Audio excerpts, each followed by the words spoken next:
Bismillahirrahmanirrahim. Assalamualaikum warahmatullahi wabarakatuh. Okay, how are y'all?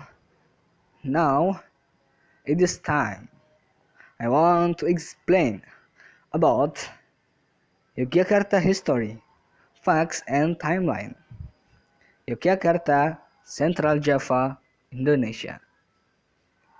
As one of the ancient royal capitals of Central Java, Yogyakarta has a history that is a long and colorful timeline of royal strife, colonialism, and rich Javanese culture.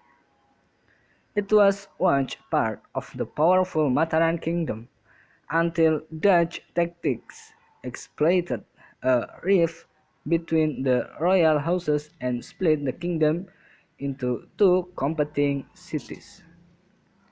This quest for autonomy carried on into the struggle for Indonesia independence in the 1940. But today this popular tourist destination is known for its rich Javanese culture and art. A split in the House of Mataram. The modern history of Yogyakarta can be traced back to the civil war that erupted between the two bloodlines of the powerful Mataram Kingdom, ruling over much of Central Java in the 1700s.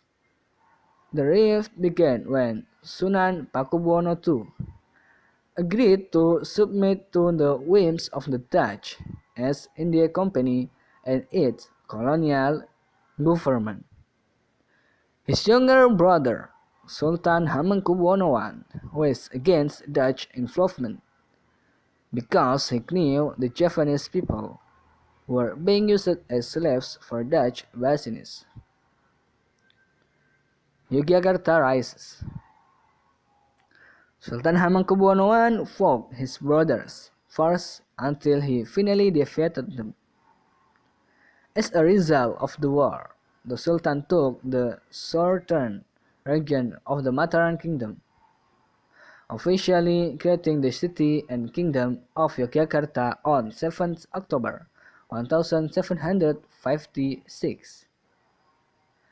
His brother Sunan Pakubuwono II took the northern area and built his capital in Surakarta.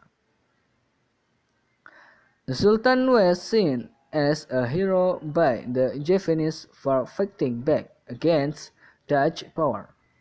To honor this effort for Indonesian autonomy, Yogyakarta is the only province in Indonesia still headed by a king, granted the title of Special Administrative Region by the new government in 1950.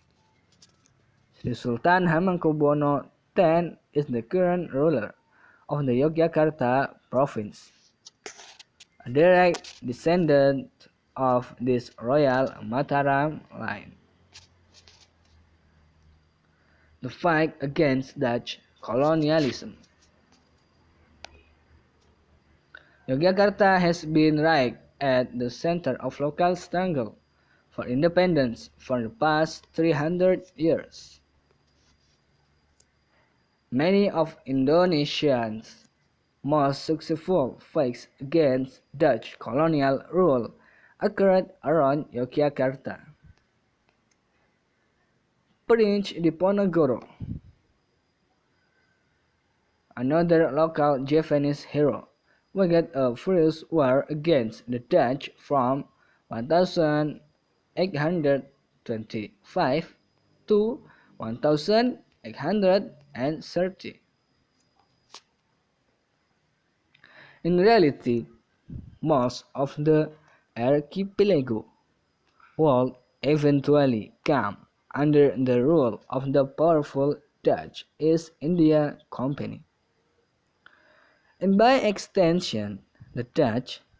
They established an infrastructure that has left colonial Dutch gable houses and government buildings that stand to this day in the city center.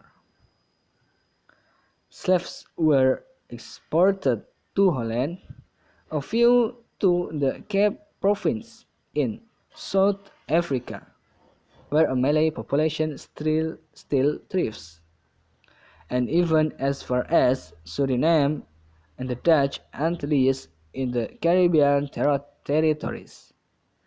Spice was their main export.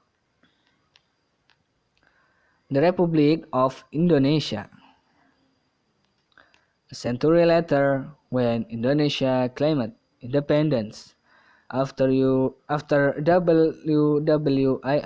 in 1945, the Dutch again tried to step in and take over when they occupied Jakarta, known as Batavia at the time.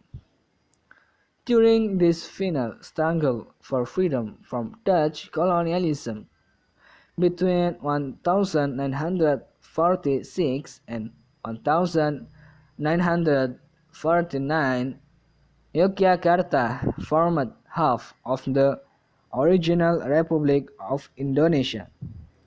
For a brief period, the city was the capital of the new nation. Education, the arts, and traditional culture have always played a major role in the history of Yogyakarta. Indonesia's first university was established in the city, and by most opinions, Yogyakarta is the current hub of traditional Javanese dance, music, art, and spirituality.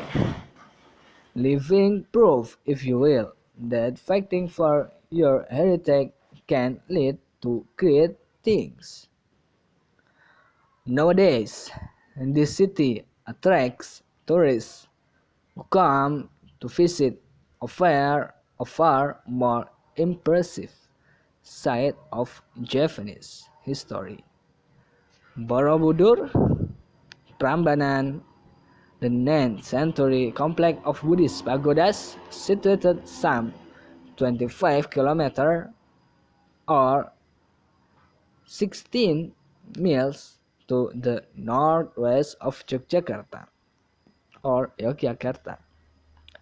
Okay, now we know little history about Yogyakarta. And don't forget to visit this city also. And the last, I apologize if I have many mistakes. Thank you very much and see you next time. Wassalamualaikum warahmatullahi wabarakatuh.